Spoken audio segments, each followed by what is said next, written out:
Hakim-Hakim 10. Sesudah Abimelek, Tola anak Pua, anak Dodo, seorang Isakar, bangkit untuk menyelamatkan orang Israel. Dan ia diam di Samir, di pegunungan Efraim. Ia memerintah sebagai hakim atas orang Israel 23 tahun lamanya. Kemudian matilah ia, lalu dikuburkan di Samir. Sesudah dia, Yair orang Gilead bangkit dan memerintah sebagai hakim atas orang Israel 22 tahun lamanya.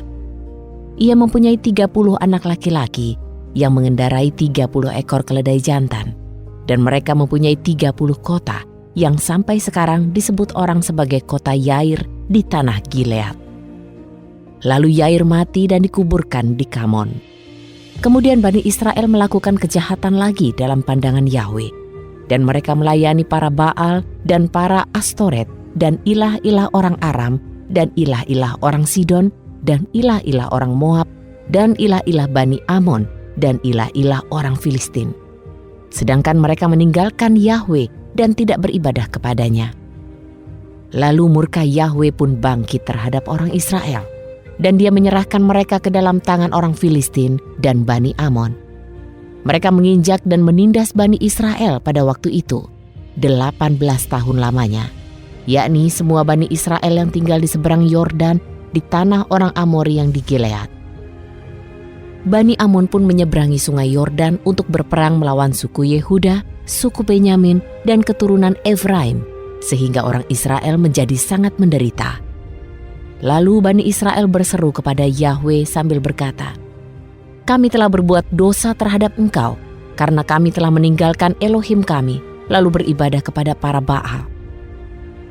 Namun Yahwe berfirman kepada Bani Israel, "Bukankah aku yang telah menyelamatkan kamu dari tangan orang Mesir, dan dari orang Amori, dan dari Bani Amon, dan dari orang Filistin?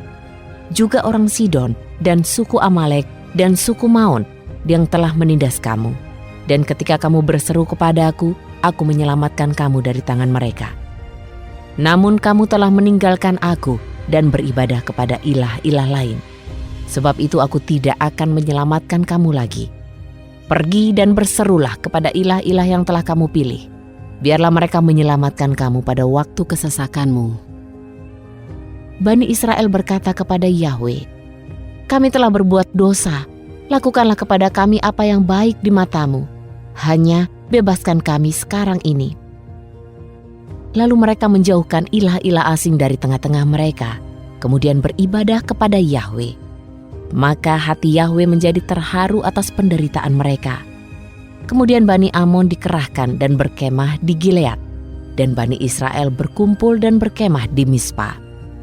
Rakyat dan para pemimpin Gilead berkata seorang kepada yang lain, "Siapakah yang berani memulai peperangan melawan Bani Amon itu? Ialah yang harus menjadi kepala atas seluruh penduduk Gilead."